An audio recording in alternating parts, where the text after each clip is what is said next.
I know your name's not Burt Macklin, but you hit me up anyway, and you said, are you done defending Ryan Day after he lost yet again versus a top 5 team? You know me.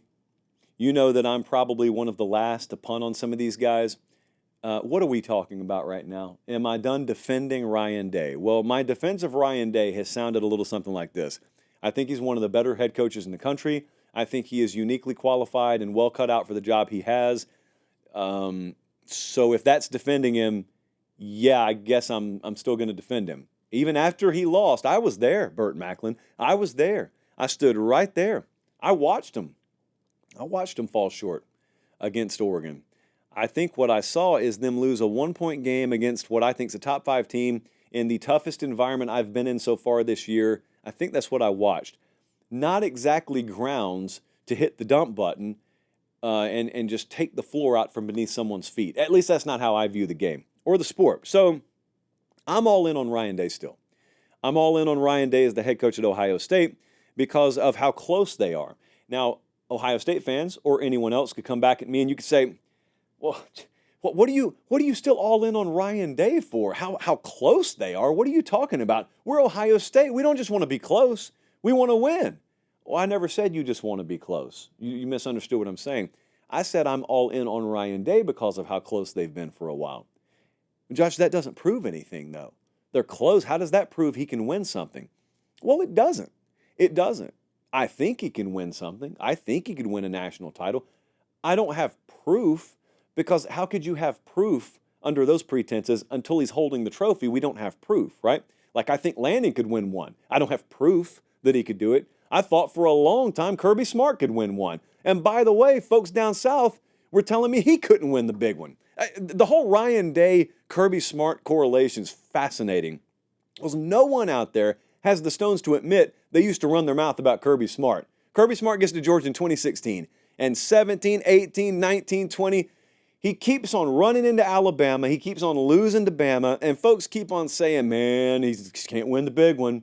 Like it's Mark Richt 2.0. I swear to you, there was this graphic that kept circulating Southern football circles, and it was A versus B. Whose resume is better? And it was Richt and Kirby, and they were allegedly the same person. And then something happened. He rattled off 2 national titles in a row, and no one says that anymore. And the thing about it is he didn't do it in the first 2 or 3 years of his career. It took a few years. So Ryan Day's in year 6 of his head coaching career at Ohio State right now. And he's gotten really close a lot and hasn't gotten over the finish line. And so you look at me, and I know you do because I've been reading all this in advance of doing the segment tonight, and you keep saying, oh, man, well, him being close, that's not what we want to do here. That doesn't prove he can win anything. Well, to me, it proves you got the right head coach. And the reason I think that is because the wrong head coach doesn't have a program in the position Ohio State's in half a dozen years into his career there. He could benefit off the wake of somebody else's success for a while, but eventually the program becomes his. And if he's not the real deal, the program will regress and you will not be nipping on the heels of the best teams in the country and the best programs in the country. Now, there are some things I think they lack. Like, I don't think they have the killer instinct of the Michigan teams they played recently or a vintage Alabama or a Georgia. That's a short list, guys. That's a short list. So there's a whole lot further to fall down that ladder than there is room to climb. I'm not telling you he's on top of anything. I'm not telling you this program's been on top of anything. I'm telling you that they don't own the line of scrimmage like they should. I think part of that is developmental more so than it is talent acquisition. So that's something that he can address. That's a tangible thing that I don't think they're good enough in doing. I don't think that team has a killer instinct. I don't think they play with the supreme level of physicality and owning the game, running the ball to the degree that an Ohio State team should, given the talent profile they have. These are tangible things that they sometimes disappoint me in the category of. So that ultimately falls on the head coach.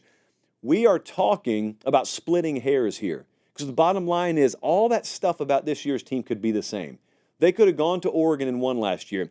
And if this team hits a field goal against Georgia a couple of years ago and wins a title, it's national title winning head coach Ryan Day, and none of this is being said about him. And it's insane because he's the exact same coach. Scenario A versus scenario B, his trophy case just looks different because the ball's shaped in very weird ways and bounces happen and this and that happens. And I think Nick Saban ruined this game for a lot of you. Because a lot of you watched what Saban did at Alabama, and that became your standard. Like, you think that's supposed to be real. That's supposed to be obtainable. What Saban did at Alabama is not supposed to happen. The way it's supposed to work, if you have one of the best head coaches in America, is he gets you in the conversation every year, and on average, once every decade, you should be able to reach. Oh, I grabbed the belt. Yes, I got one. On average, prior to Nick Saban, the best in the history of this sport, if their career span, 15, 20 years, you just average them out, they may win you a couple of titles over their entire career. That's a good career. You coach 15 years and win 2 titles, you're a legend. Then Saban comes along and hangs half a dozen, and you think if you're not there every year, well, we got to really rethink how we're running this program. Well, rethink Ohio State football right now. Do it. Like, respond to me in the comment section here. You tell me what you do to overhaul it. I'm going to ask you a brief favor, by the way. For all of you questioning Ryan Day and questioning the mettle of this program, could you do me one favor? Could you allow me to see how this season plays out? Best I could tell, it's October 15th. They just lost a game by 1 to a team that will be there in the end in Oregon. They lost it on the road. I couldn't hear the person standing next to me on the sideline. Do you mind if I just see how they do the rest of the way before we question the general in the middle of the battle? Do you mind, just for my own sake, I know the rest of you may have your mind made up. Can I please just see how the season plays out? And then come December, or preferably January, I'll be happy to revisit this. I doubt my tone changes a whole lot. But, yeah, the answer is I'm still defending Ryan Day because I still think he is, slam dunk the right guy for the job.